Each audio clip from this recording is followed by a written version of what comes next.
क्या public domain में पड़े हुए कुछ पुराने तथ्यों को उजागर करना अब इस देश में गुनाह माना जाएगा? क्या आज की तारीख में हम लोकतंत्र की एक ऐसी परिभाषा लिखने लगे हैं जहां पर तथ्यों को उजागर करने पर भी आपको नोटिस थमा दिया जाएगा?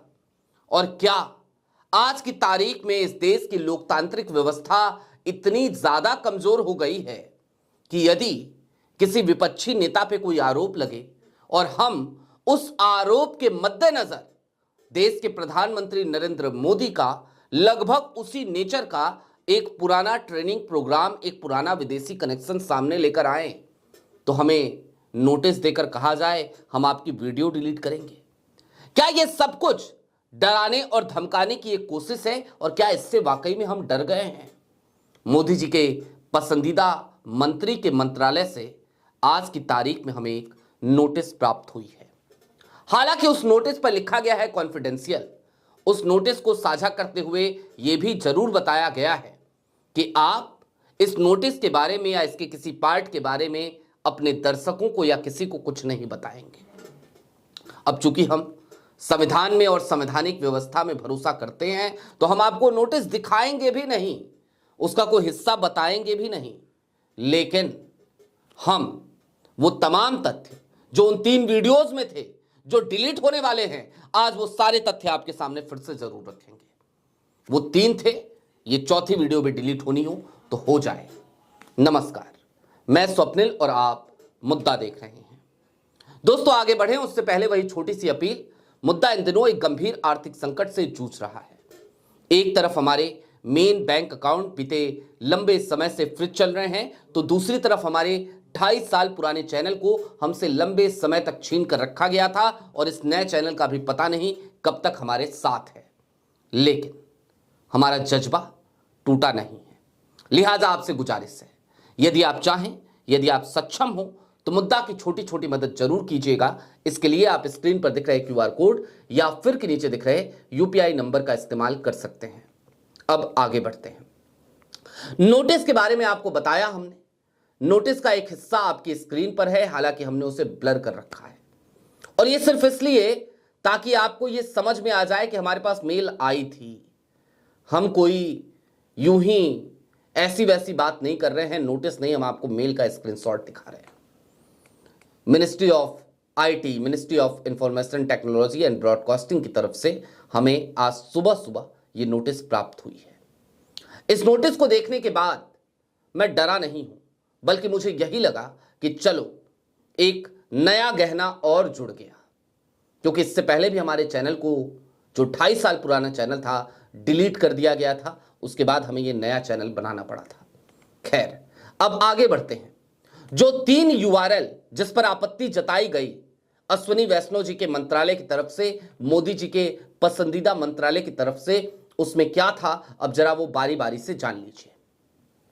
सबसे पहले मैं आपको बता देना चाहता हूं, कोटा नीलिमा पवन खेरा की पत्नी है, धर्मपत्नी है। पवन खेरा की धर्मपत्नी के ऊपर एक ट्विटर हैंडल है हॉकआई, एक PR एजेंसी भी चलाते हैं वो। उन्होंने एक सनसनीखेज खुलासा किया, सनसनीखेज दावा किया और यह बताने की कोशिश करी कि कोटा नीलिमा विदेशी फंडिंग लेकर इस देश के कई पत्रकारों को फंड करती हैं। हमने जैसे ही ये स्टोरी आई उसके बाद से जाकर के देखा कि किस संस्था से कोटा नीलिमा को जोड़ा गया है, तो पता चला प्रोटो नाम की एक संस्था है। हमने प्रोटो के पार्टनर्स खंगाले तो पता चला उसमें ICFJ के साथ साथ फेसबुक और बिल गेट्स का फाउंडेशन भी शामिल है। वही बिल गेट्स जिनके साथ प्रधानमंत्री नरेंद्र मोदी हालिया दिनों में मुलाकात करते नजर आए थे, वही फेसबुक के फाउंडर मार्क जिनके साथ प्रधानमंत्री नरेंद्र मोदी का एक इंटरव्यू बहुत अच्छे से वायरल हुआ था। तो क्या यह सवाल हम नहीं कर सकते कि यदि प्रोटो के साथ जुड़ाव की वजह से, और वो भी उसके सिर्फ एक सेगमेंट में जुड़ाव की वजह से, कोटा नीलिमा के ऊपर यह आरोप लगाया जा रहा है और उस आरोप को हाथों हाथ भारतीय जनता पार्टी लपक रही है, including Amit Malviya, including Radhika Khera, including various spokesperson of BJP, तो क्या ये हम नहीं पूछ सकते कि भाई उसके पार्टनर्स तो बिल गेट्स और मार्क भी हैं और प्रधानमंत्री नरेंद्र मोदी दोनों के साथ एक बड़ा आत्मीय रिश्ता साझा करते नजर आए थे। तो यदि कोटा निलमा को आप विदेशी एजेंट कह रहे हैं तो इस आधार पे तो प्रधानमंत्री नरेंद्र मोदी को भी कह दिया जाएगा। यही सवाल किया था हमने, उस पर आपत्ति है। इसके अलावा पृथ्वीराज चौहान कांग्रेस के बड़े नेताओं में से एक है, बड़े नेताओं में उनकी गिनती होती है। उन्होंने यह कहा था कि एप्स्टीन फाइल्स में प्रधानमंत्री नरेंद्र मोदी के 3 सांसदों के नाम हैं। हमने उनके बयान के आधार पर एक स्टोरी करी थी और सिर्फ उनके बयान के आधार पर यह स्टोरी नहीं करी थी। एप्स्टीन फाइल के कुछ हिस्से जो पहले डिस्क्लोज हुए थे उसमें खुद एप्स्टीन डोनाल्ड ट्रंप के तात्कालीन चीफ स्ट्रेटजिस्ट के साथ बातचीत करता हुआ प्रधानमंत्री नरेंद्र मोदी की मीटिंग कराने की बात कर रहा था। इतना ही नहीं, हरदीप पुरी की मुलाकातों का जिक्र था। 2014 से लेकर 2017 तक 3-4 बार यह मुलाकातें हुई थी हरदीप पुरी जी की एप्स्टीन के साथ, जो उसके कैलेंडर से निकला था। इसको लेकर हमने सवाल उठाया था, इस पर आपत्ति है। और एप्स्टीन फाइल जब डिस्क्लोज हुई तो उसके एक बड़े हिस्से को डिस्क्लोज नहीं किया गया। जाहिर सी बात है, दुनिया के बहुत बड़े बड़े नाम उसमें हैं और जब वो डिस्क्लोज नहीं हुए तो खूब बवाल अमेरिका में मचा। हमने उस पर भी एक स्टोरी करी थी। इन 3 स्टोरीज की वजह से आज की तारीख में हमें एक नोटिस का सामना करना पड़ रहा है। लेकिन इन सब के साथ साथ हमने और क्या क्या कहा था इन तमाम वीडियोज में, वो भी आपके लिए जानना जरूरी है और उन चीजों को एक बार फिर से याद करना जरूरी है ताकि सनद रहे। हम नोटिसेस से नहीं रुकेंगे, नोटिसेस से नहीं डरेंगे। हमें बाबा साहेब भीमराव अंबेडकर के संविधान में फिलवक्त तक विश्वास है। हमें इस देश की शासन व्यवस्था पर विश्वास है।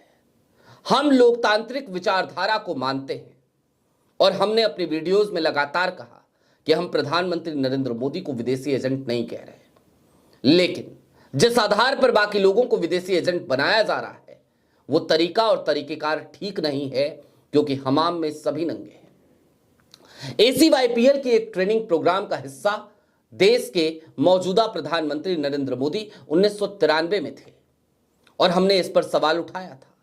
हमने सीधे तौर पर पूछा था कि जिस यूएस फंड की बात बार बार की जाती है उसी यूएस फंड का एक बड़ा हिस्सा ACYPL को जाता है और उसके ट्रेनिंग प्रोग्राम का हिस्सा अगर देश के प्रधानमंत्री नरेंद्र मोदी रहे हैं तो फिर आखिरकार प्रधानमंत्री नरेंद्र मोदी के ऊपर उंगली उठाने की कोशिश भारतीय जनता पार्टी का ही आईटी सेल क्यों कर रहा है?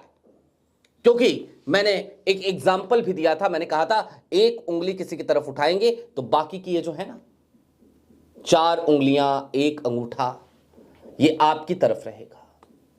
भला क्या गलत कहा था मैंने? और ऐसा क्या था या ऐसा क्या हो गया है जिससे सरकार के भीतर इतनी बेचैनी हो गई है? उस नोटिस को लेकर नीचे बोल्ड लेटर्स में लिखा गया है कि इसके किसी भी हिस्से को दिखाना वो संवैधानिक रूप से ठीक नहीं है, तो हम नहीं दिखा रहे। कोई बात नहीं, कोई फर्क नहीं। लेकिन दर्शकों, मैं चलते चलते एक बात कहना चाहता हूं। इस देश में मेन स्ट्रीम मीडिया ने जिस तरीके से पत्रकारिता का बेड़ा गर्क किया है और जिसकी वजह से मेन स्ट्रीम मीडिया को छोड़कर हमें अपने डिजिटल प्लेटफॉर्म्स रन कराने पड़ रहे हैं, इन सब के दरमियान अगर सबसे बड़ी हकीकत कुछ है तो जानते हैं क्या है? वो ये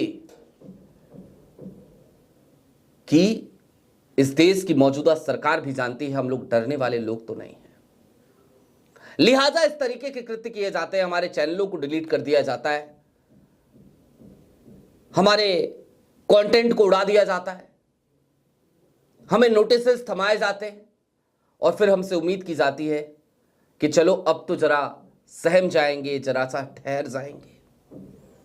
लेकिन मैं आज इस मंच के माध्यम से एक बात कहना चाहता हूं। मुद्दा ना कभी रुका था, ना कभी डरा था, ना कभी झुका था।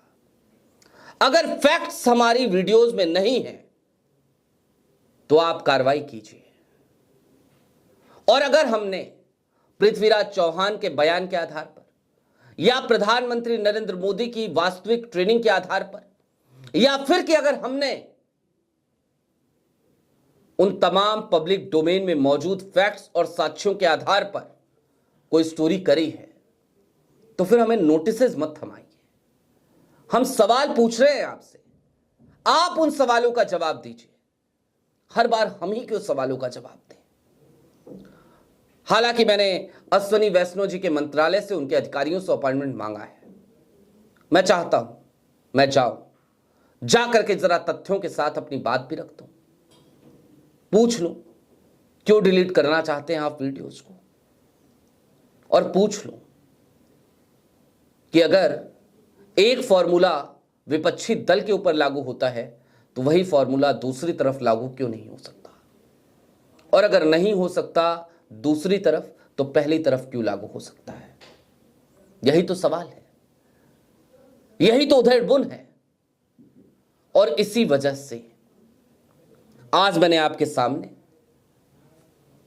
अपने चैनल पर यह स्टोरी साझा करी, यह कहानी बयां करी। यह हमारी आप बीती है। अमूमन इस तरीके के तमाम कृत्यों पर मैं कुछ नहीं कहता।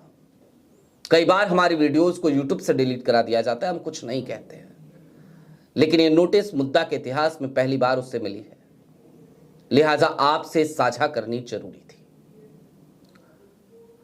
और ये नोटिस इस बात का प्रमाण भी है कि कहीं ना कहीं हमारी बेबाकी अब किस तरीके से मौजूदा सरकार को चुभने लगी है। हमारी बेबाकी से इस देश की सरकार किस तरीके से ऑफेंड हो रही है। मेरा काम सरकार को ऑफेंड करना नहीं है, मैं करता भी नहीं हूं। मैंने कभी प्रधानमंत्री नरेंद्र मोदी को विदेशी एजेंट नहीं कहा है, मैं मानता भी नहीं, लेकिन मैं इतना तो जरूर कहूंगा ना कि प्रधानमंत्री जी, इस देश के लोकतंत्र पर आप जिस तरीके से भरोसा करते हैं या फिर जिस तरीके से आप बताते हैं कि आप भरोसा करते हैं, आप जब संसद की सीढ़ियां चढ़ रहे थे पहली बार पार्लियामेंट्री भवन में आने के लिए, तो हमें याद है आप सीढ़ियों पे झुके थे, नतमस्तक हुए थे। अभी 2024 में हमने देखा आप संविधान की प्रति को जाकर के माथे से लगाते हैं। तो अगर ये सब कुछ सच है तो फिर हमारी बेबाकी पे अंकुश लगाना वो लोकतंत्र के लिए सही नहीं है। हम सवाल करते हैं, हमारे सवालों का जवाब दीजिए। प्रधानमंत्री जी अब तो एक प्रेस कॉन्फ्रेंस कीजिए। बहरहाल दोस्तों, अभी के लिए दीजिए इजाजत। वायदा है आपसे, ऐसे नोटिसेस आते रहेंगे, जाते रहेंगे, और ये संघर्ष का पथ हमने खुद चुना है। आपकी क्या राय है हमें कमेंट बॉक्स में जरूर बताइएगा। अभी के लिए दीजिए इजाजत। चलते चलते फिर वही अपील, चैनल पे नए हो तो सब्सक्राइब करते हुए जाइएगा, सक्षम हो तो छोटी छोटी मदद मुद्दा की जरूर कीजिएगा। बहुत शुक्रिया।